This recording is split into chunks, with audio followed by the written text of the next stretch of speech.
Suns fans, you know what time it is in the PHX. Empire of the Suns.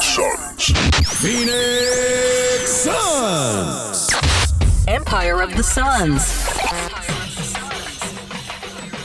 Hello there, and welcome to the Empire of the Suns podcast. My name is Kellen Olson, joined as always by Kevin Zimmerman. What's up, man? How's it going? We had to kick out the Cardinals Corner podcast to get our podcast going today, so I appreciate being willing to be kicked out, those guys, Tyler and Lauren. You worded that, yeah, in the team's message like you booted them, so they were like mid-pod, and you guys were like, check the schedule sheet, we were at noon, get out of here? No, what happened was I was just chilling in the production behind the glass, and then they like said my name and were like, well, they're like kicking us out because they have to podcast now, I guess we should go. And I was like, I'm sorry, I was just standing here waiting, I wasn't pressuring you, so I appreciate them. You're such an intimidating figure. Yeah. Just like hulking over the entire studio with all your responsibilities that you have in that office.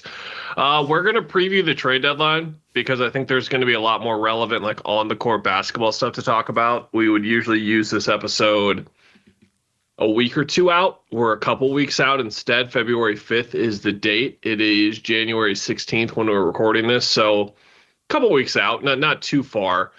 And we've got some on-the-court stuff to discuss briefly. I thought last night, they lost to the Pistons last night. No Booker, sprained his ankle. It seems like it's a day-to-day thing. So what does that mean? Like weeks, days? Don't know. These days, that's when Ott says it's not serious, and then we just kind of wait and see when he's back. But he should be back soon.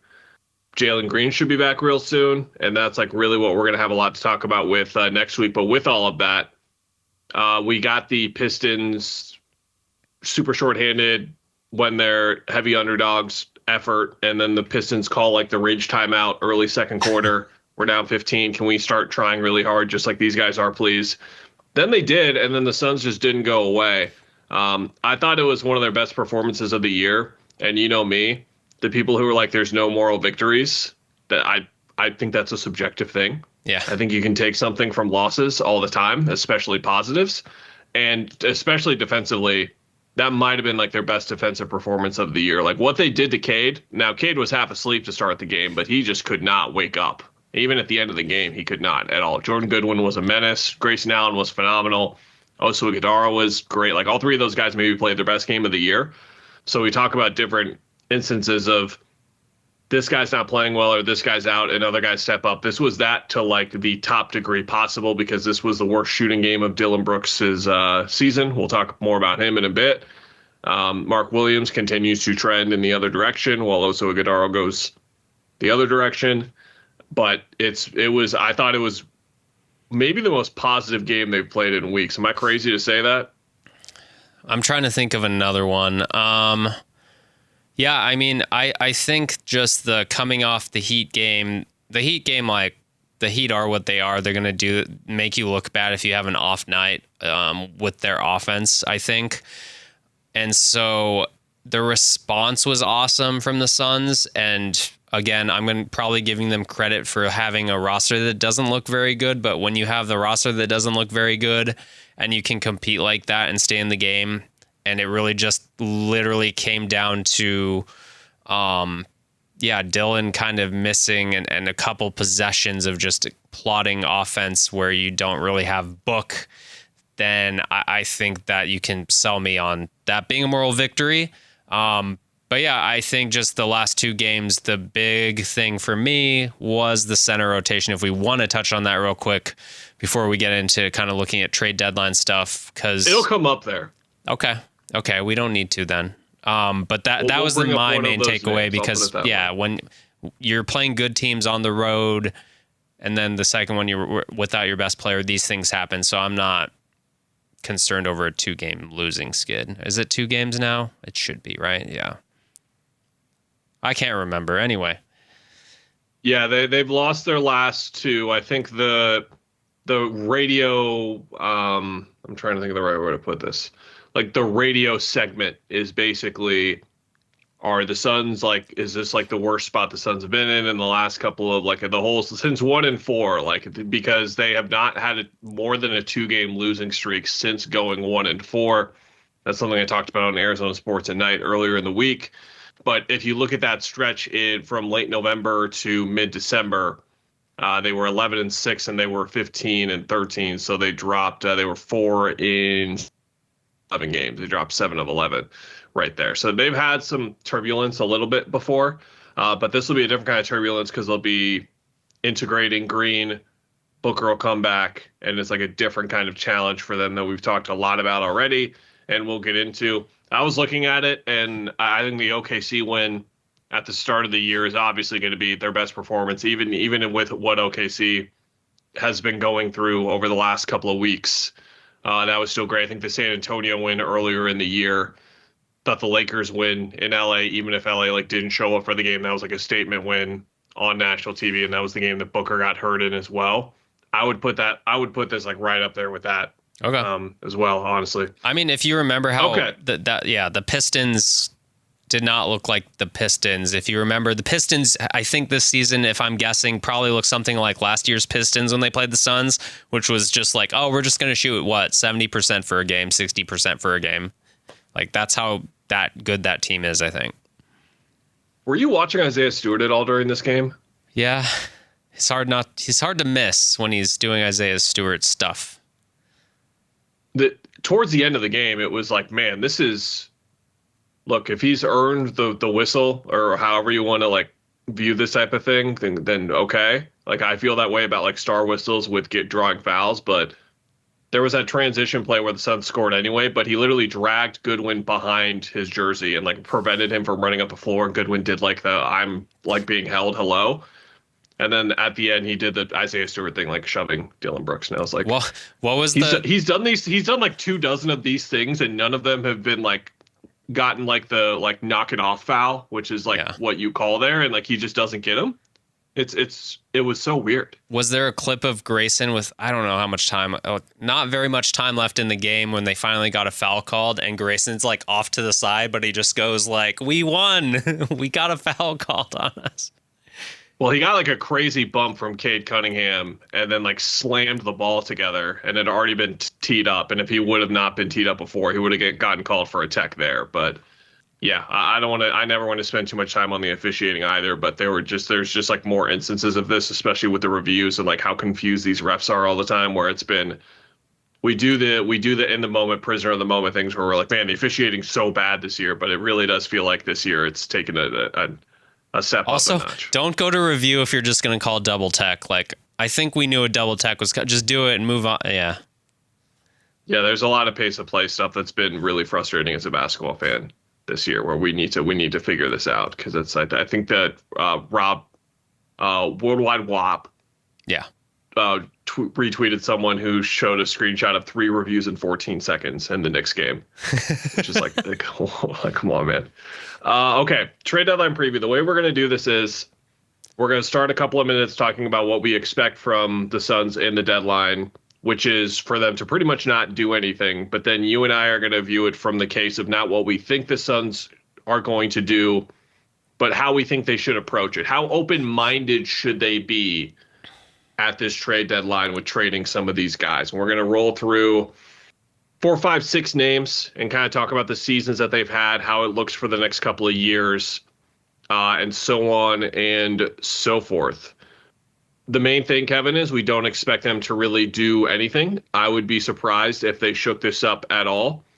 The thing we talked about a lot on last week's episode, which we encourage you to listen to if you're looking for more trade deadline stuff, there's just a lot of money stuff here with aprons and taxes. And look, I know it's not everyone's favorite thing to talk about, but the context was really important. And basically, if they can find a team that's willing to take on Nick Richards for a heavily protected second-round pick, or they can actually get a second-round pick back for Nick Richards, is the type of thing that would have them move under. Matt Ishbia, credit to Burns and Gambo, they had him on, and he had a really good quote on there, which was like, we're not just going to be like $300,000 over the tax like we are right now. So if we're going to be in the tax, we're going to be in the tax.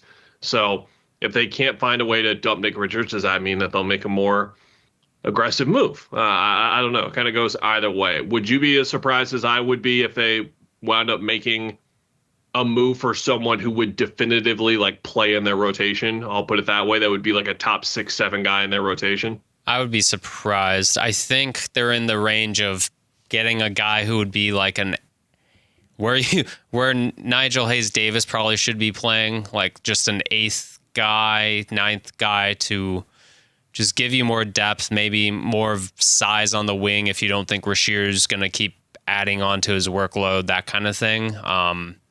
I could see them doing that just to bolster something small for a playoff push. But beyond that, I would be surprised if they're taking on, like 8-figure contracts, that kind of thing. Okay, so again, and this is the part where I say this, and then I see my face on Twitter in like 14 different videos over the course of the next 4 days. We're not saying the Suns should trade anyone. I think you and I agree they shouldn't trade anyone right now.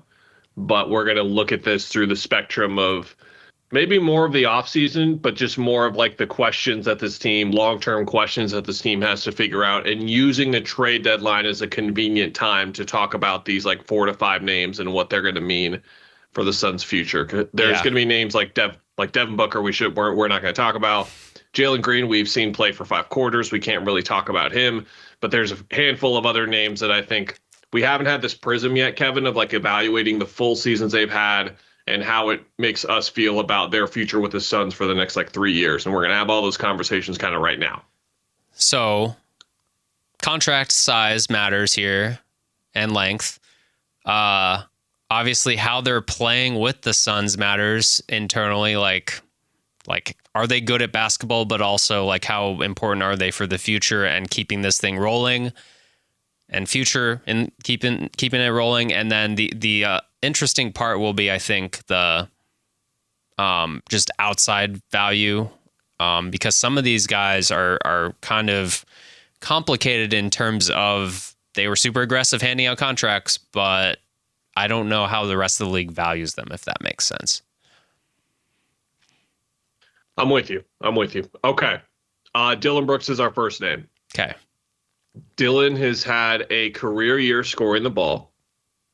He has been an undeniable. So the way that I would phrase it right now is I think that he has been a culture driver for this team to the point where when we talk about teams embodying their star players or whatever, we talked about this with Chris all the time, right? Like you could see some Chris Paulisms within the team as a whole from some of the other guys as well. I think that's pretty much what's happening right now with like the chaos of these games. I think that's very much embodying what he does and what he has established for this team. I'll have a story in a few weeks. I just need to grab another interview when we get back. He's clearly been a big voice in the ear of Oso Ighodaro. And Oso has been the one young guy to thrive this year, or at least like take a step forward, I'll put it as.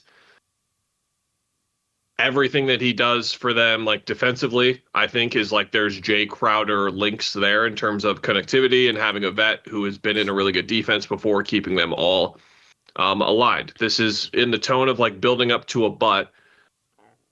The last couple of weeks have been extreme. They have been very extreme. He's had 7 technical fouls in the last month. And the passing has gotten a little crazy. The lack of it, I'll put it as. I had the numbers in my story last night. If you look at some of the highest usage guys in the league, so Dillon's usage percentage is before last night's game was around 28%. At around 28%. There's 36 guys in the league right now, and his assist percentage is by far the lowest of those 36 guys. It is not close. He's at like 9%, and Shaedon Sharpe is the second worst guy, and he's at 16%. If you doubled Dillon's assist percentage, it would still be bottom 5 amongst that group. Yeah. To put it more simply, games with 15 plus points, 1 assist or fewer, he's now done it 14 times. That is by far the most by a perimeter player this year. The next highest name is Tim Hardaway Jr. with 9.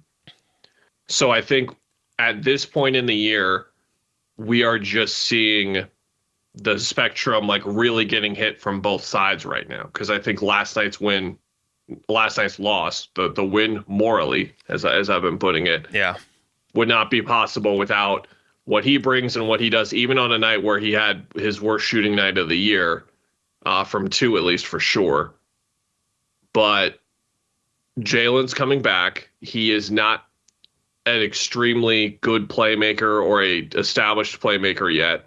They're going to need everyone to start moving the ball.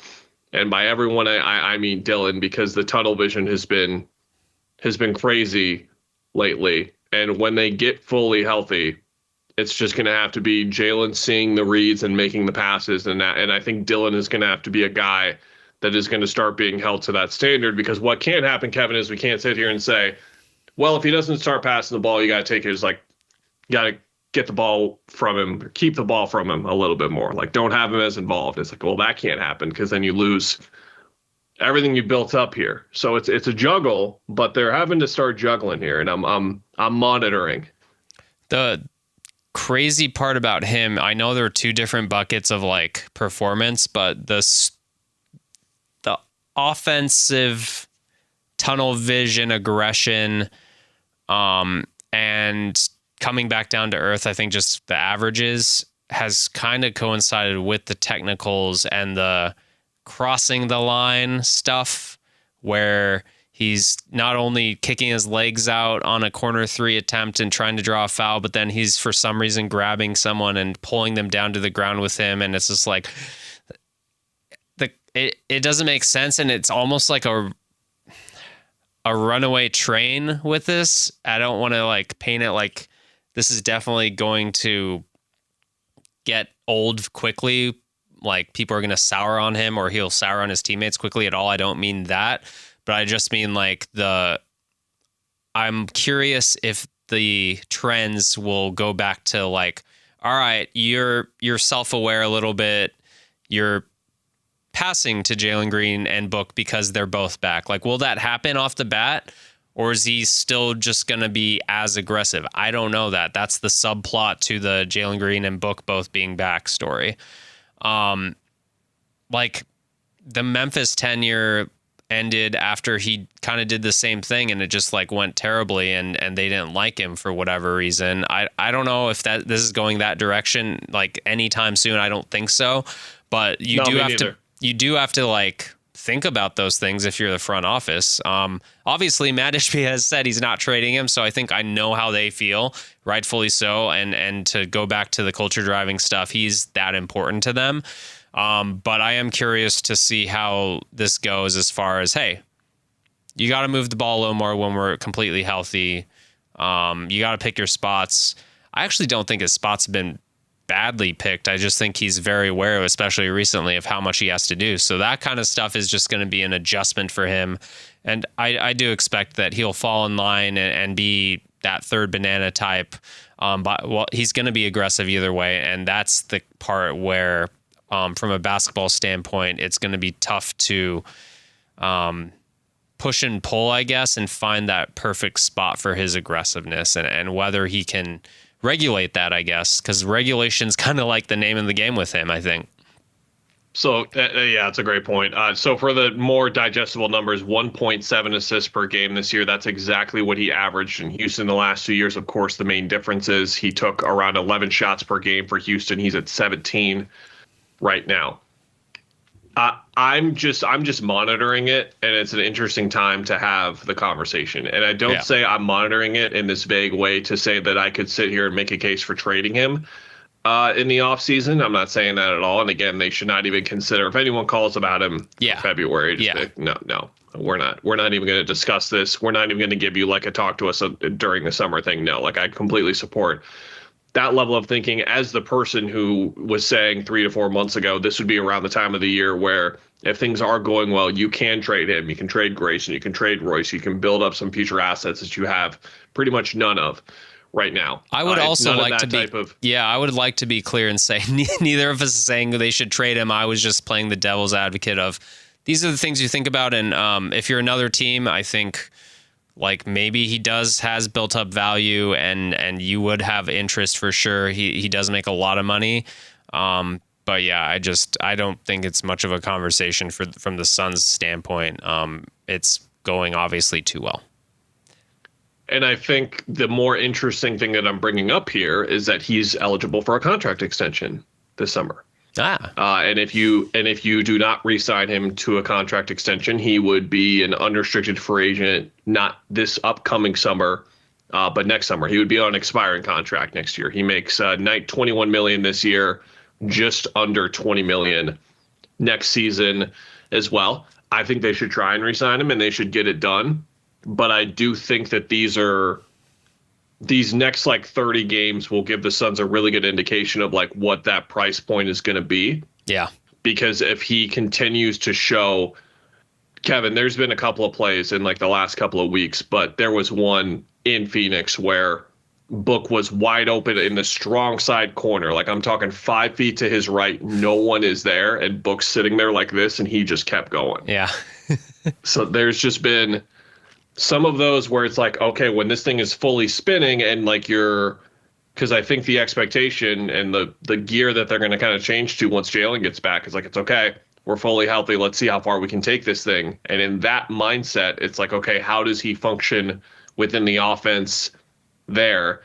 And again, he's having this fantastic season just as this potential extension is coming this summer. If he has another great year next year, just as he's entering unrestricted free agency, like he would be right to expect like a big time payday. The salary cap continues to go up, all that kind of stuff.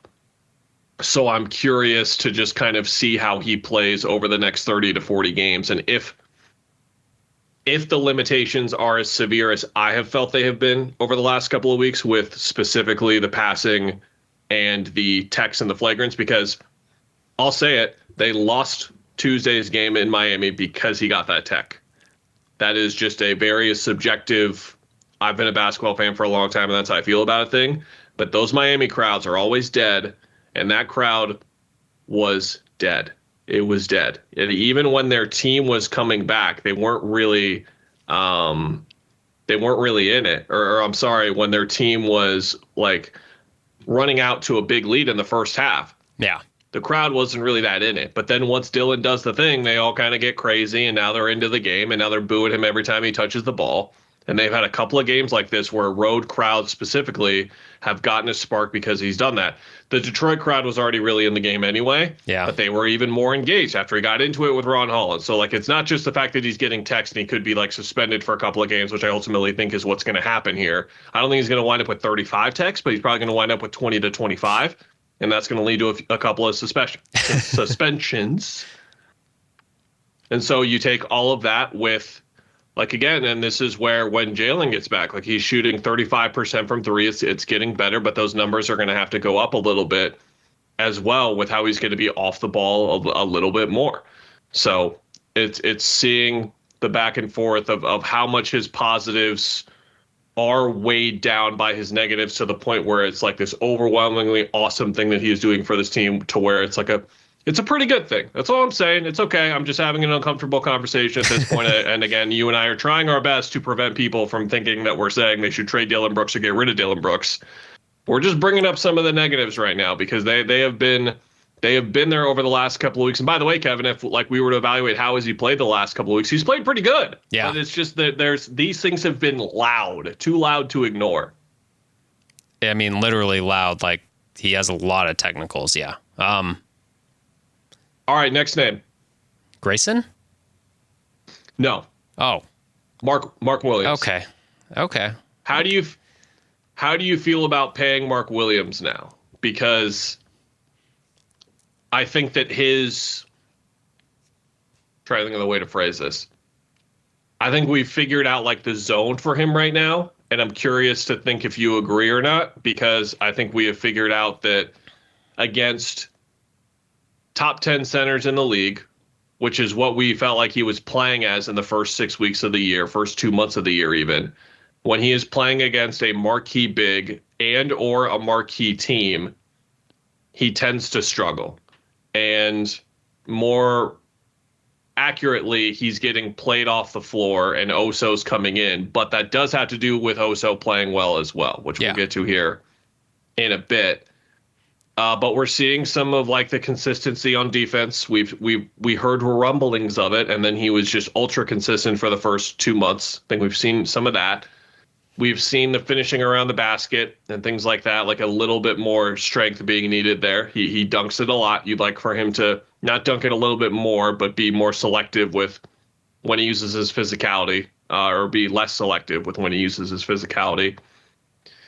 And I think it's really interesting because the only way I thought we would have this kind of conversation is, well, he's missed 35 games or whatever, and he's only played in 15 or whatever. You know what I mean? Like, and that has not been the case. He has remained healthy the entire year.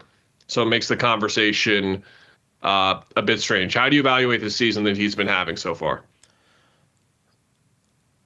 More recently, it is who he is, I think. And again, he's an interesting case because he is still pretty young. But as far as skill set, body type, like what's his upside? I don't know if his upside's going to be incredibly better. I don't think he'll get like more athletic and jump out of the gym. You know what I mean? So to me, he kind of already is who he is, but that's still probably a starting center in a top 15, 20. So kind of looking at like the rate, like how the NBA works right now is, unless you get incredibly better, like Zubats with the Clippers, for example, in the last few years as an older player, even, you still get paid pretty well. And that doesn't mean you are even closing games or playing, 25 plus minutes every single night. That's just how this league works now. And so to me, I still see a lot of reason to re-sign him, but then you look at, are you paying him 18 million, 20 million? The injury stuff has been positive. So like, even with saying that, you probably don't want to go super long-term with him.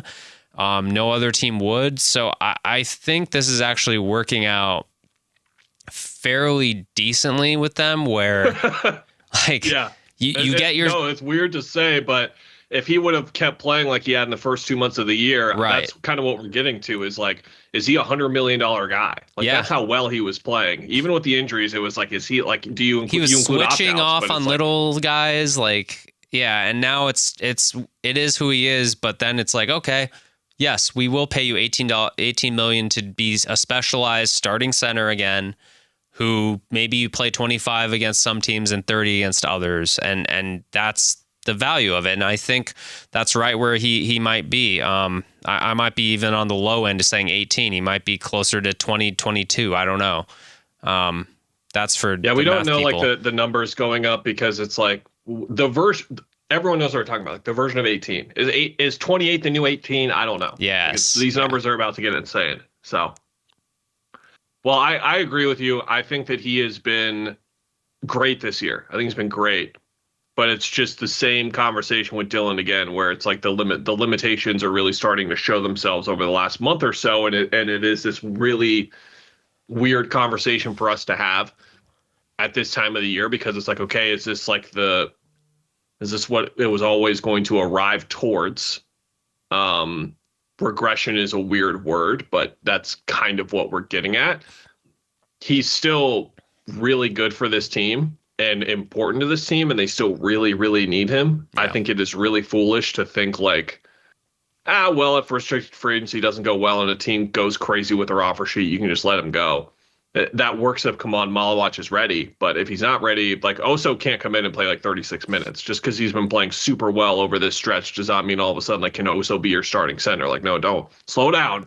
We just established that Oso is like a caliber backup big man. Like this is like a baseball situation where you're just platooning someone because one guy hits lefties, one guy hits righties, and it's a really good combo, and it just fits really well together with their skill sets, I think, is how I would kind of frame it. But yeah. Yeah, so I think if any team called on him, I would just flag it. I'd be like, Put it in the back Do they have pocket. money in? Do they have money in July? Like, are they going to be coming to us? Because again, we'll talk about this more in the offseason, and we talked about it a little bit when they didn't agree to the extension. They are in an extreme power position. Like, look at restricted free agency the last like 3 years. It's just been like Giddey signed in September, I think, last year. Yeah. Like Cam Thomas took the qualifying offer, and these things draw out forever. And that is probably what it is going to be for him as well. And the Suns are right to take advantage of it. You mentioned Grayson. Let's go with Grayson because I think him and Royce are probably the two most interesting guys to talk about with what we have in mind with the deadline. Because I think you look at Grayson, who's 30, you look at Royce, who's 32, and it's two guys who have value to contenders. Two guys who, like, if you're going to pave the way for the Rasheer Flemings of the world, and like if you ever acquire another like young player again world, that is the spot where you would fill them in, because like your pillars right now of the team of like the next like 3 years are Book, Jalen, Mark, Dillon. Come on. And then we'll see. Like, I would love to like say like Oso has earned that over the last month, or like Ryan Dunn's in there, Rasheer Fleming's in there. We'll see. We'll see how the next like couple of months go, and then what the offseason looks like and what it tells us about where they're at with their young talent, things like that. But with Grayson and Royce specifically, I don't know if their value is ever going to be higher, Kevin. Yeah. I'm not, again, I don't think they should trade anyone, but I am listening if someone calls about Grayson Allen or Royce O'Neale right now. I at least want to hear what the offer is before ultimately saying no. Because, again, 2 to 3 years down the line, where are they at in terms of their importance to the team? For contract stuff, Grayson is at 17 mil this year, 18 next year, player option for 19.3 2 years from now. Royce, 10, 11, and 11.6, no player option for him there. So those guys are under for the next 3 years. Would you listen? Would you entertain?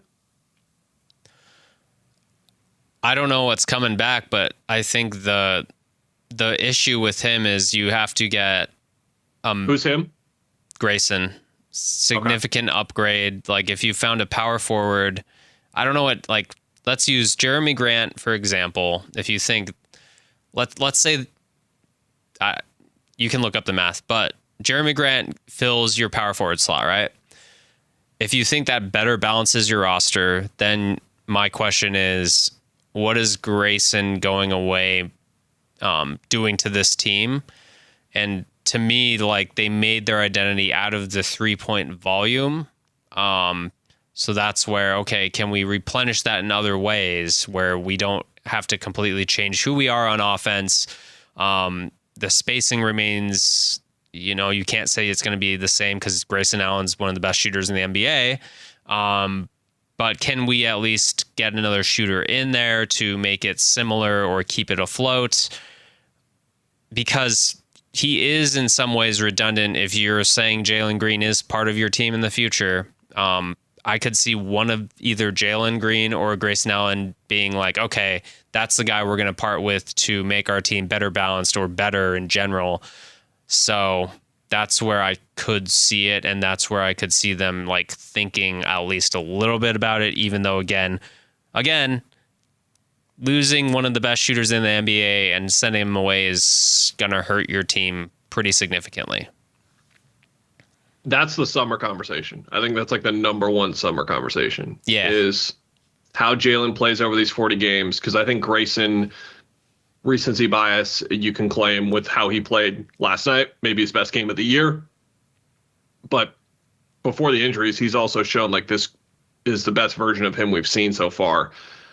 I would make a case that he deserves to be in like that pillar group that I talked about. It's just his contract status, his age specifically, are things to keep in mind that you have to keep in mind with Dillon as well. Again, it's like what would you even get for him? That's the thing. So It's like, is there a team that is trading you like the ideal power forward, quote unquote, like the wing with size that this team, quote unquote, needs but I struggle to say needs because Jordan Ott has made it work. And this is where we're in the difficult part of talking about this in like the everything's fun, rainbow sunshine, like you're defying expectations, surprise of the NBA, Jordan Ott, coach of the year. The conversation shifts in the summer. Maybe it's in the summer. Maybe it's the end of next season. Maybe it's the trade deadline next year. Maybe it's going into next year. Whenever the conversation shifts to like them trying to win, like trying to win playoff series and like doing everything possible, that is when these conversations, I think, start to get a little more real. We are in like the this is too good to like touch anything phase. That's when those conversations, I think, are a little bit more active, like they were like 3 months ago when we were talking about roster balance. But that's before we knew that this was the surprise of the league. I think Grayson is like almost indispensable to what they do offensively, and he's playing the best defense of his career this year. And I think other teams would want him. Off the top of my head, I don't know who needs more offensive initiation and just a general, very heavily used guard, but he's there, and that contract, even though it goes a few more years, is not bad considering the production you're getting right now. Royce might be hard. Well, could you like to your point, like, could you imagine Grayson in like the Champagny role for San Antonio? Yeah. Like that's what we're talking about. Like expect to have a contender take their blank shooter on the Sam Hausers of the world yeah, and turn it into him, like a complete, really good basketball player. And that is like the type, at least the way that I would think contenders would be. And maybe his market's not that good. What were we going to say about Royce? The contract like with Royce, I don't know if he's easy to trade. Do you agree? I agree. I think he has been the guy defensively that has gotten picked on the most. Teams have been very successful in doing that. I also think that he's been a good team defender, but I think the not getting back in time, a step slow on a rotation, the disengagements, kind of like those kind of brain fart things.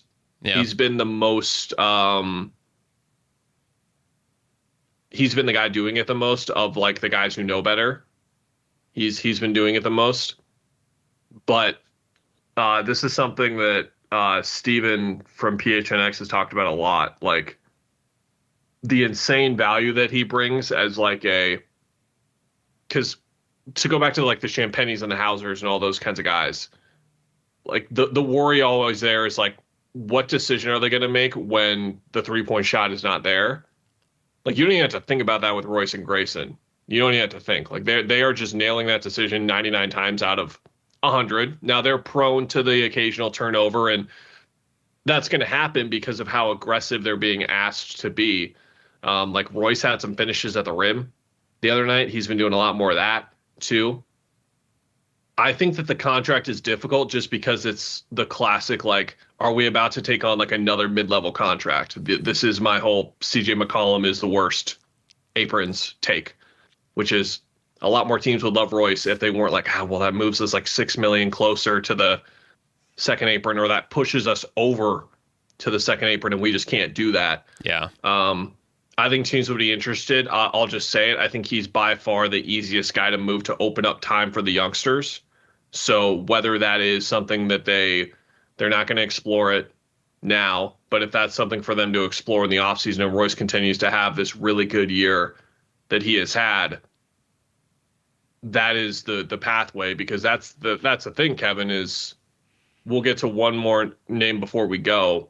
But of everyone, like everyone's projected to be back. Like there's some free agents upcoming or whatever, but everyone is like projected to be back. So it's like, okay, well, how does Kaman Malawach or Rasheer Fleming play then? Yeah. So there's that stuff going on. If a team called and offered you a good first round pick for Colin Gillespie right now, what would you say? I'd say no. I'm not talking one in like the lottery, but I'm just saying like it's not some protected crap. Like it's an actual first round pick. If it's next year and let's say like 20th, I don't know. I would still probably say no. I would guess a smart team has done this already, just because, again, of the apron stuff we've talked about, like contract value. He's on a minimum, and he's playing like he's been one of the best third guards in basketball this year? You'd say no? I still think you can get him at a reasonable contract extension. I should put it. I would say no as well. Okay. I think it's an interesting hypothetical. Because again, I think a smart team is going to look at the way we can just attach a pick to one of the guys that doesn't play and get back this guy when they're trying to figure out like, okay, how in the world of the CJ McCollum apron world do we improve our team at the deadline? It's like, oh, there's this guy making $2 million a year over here. Like I think teams probably have called already, honestly. I don't know anything. Don't aggregate me. It just makes sense. You have I wouldn't do it either. I wouldn't even consider it. I would be like, no, thank you. That's Goodbye. a rotation player for a while. That's a rotation player who's not been exposed of any flaws. In fact, he's just so buttoned up on everything, even though he's a smaller guy, doesn't get picked on a ton and survives when he does. Can I throw It's like that Derek, it would be like that Derek Favors first, where it's like 5 years later and you're like, wait, like the half season of Colin Gillespie, like that first round pick, it would be one of those. Can I throw one more name out? Yeah. Ryan Dunn. Been a weird year. If he is regressed. If that would be more of draft pick where, all right, if someone does, I'll just steal what you just told me, a top 22, 25 draft pick out. This draft is pretty loaded, by the way, and it's for this year, and it's going to help you next year. And someone thinks that they can use him to do a specialty defense role or something, or they can get the shot right. Do you think that they would think about giving up on it already? No. I also think that he would not have that type of market. I do think that he's a relevant name in terms of like, it sounds so demeaning to refer to it as this, but I'll put it, I won't use that, the thought I had in my head. Instead, like the supplementary player involved in a deal, right? Yeah. Like it's like if you were to make like a big move this offseason, you use Jalen Green's contract or Grayson's contract, it's like, can we have Ryan Dunn too, please? Because we kind of like Ryan Dunn. I think that's what you would get for him. Kev, he should be really good on defense right now, and it's just... That's where I'm... Because there are flashes, right? And if some team still is evaluating him as, hey, this is just a defensive stopper who's just needs a change of scenery. We know him or something. He has connections to a coach or whatever. That's one where, yes, it would be an oversell if you got a first round pick for him. But that's where if I were the Suns, I would consider it heavily because you have Rasheer.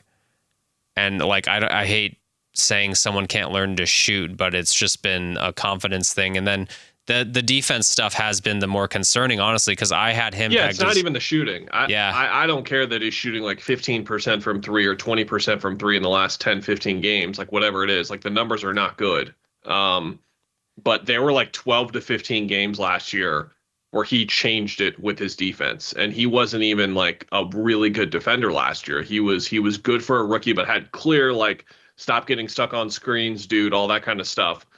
And he has not been as good defensively this year. He's gotten a little bit worse. And I don't know if it's because of role, like what it is exactly, but he should be having like the Jordan Goodwin. It makes no sense to me. Yeah. That of everyone having like everyone on this team is having a career year. And then he's the guy that is not playing better right now. It doesn't really make sense to me with what they do defensively too. He should be like the happiest guy in the world and just playing out of his mind right now. And it hasn't happened.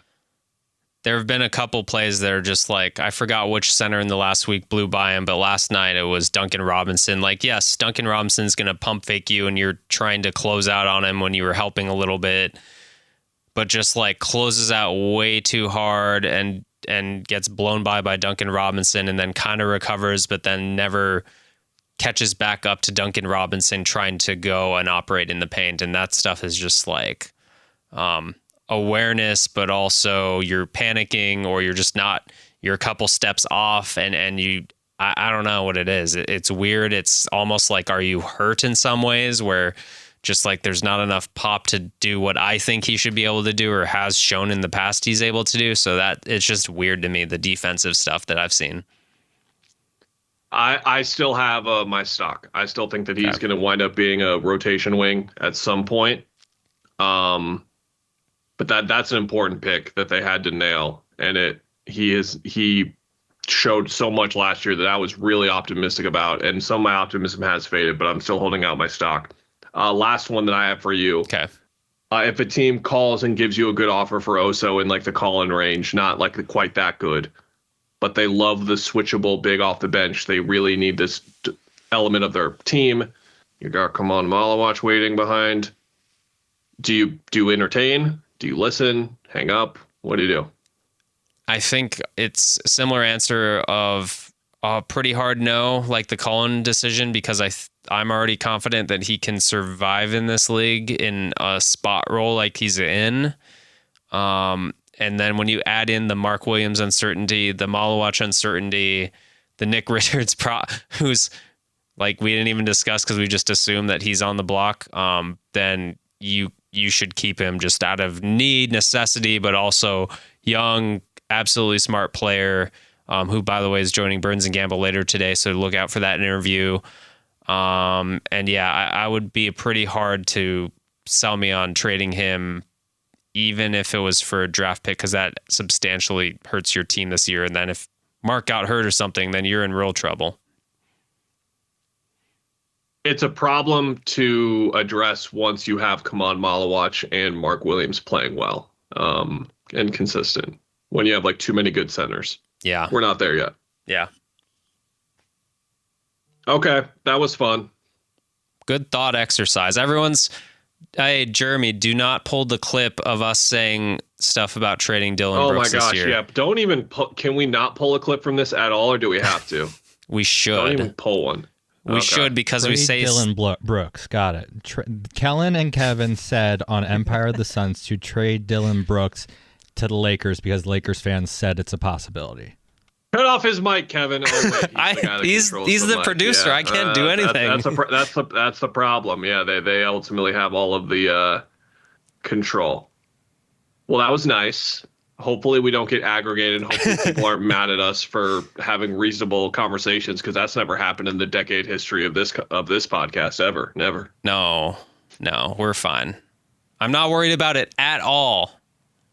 Next week's episode should be really fun because we finally get to see what this full thing looks like. Let's all knock on wood. I've got a wood table I'm on right now. Everyone knock on something around you. There you go. All right, cool. Thank you. Appreciate that.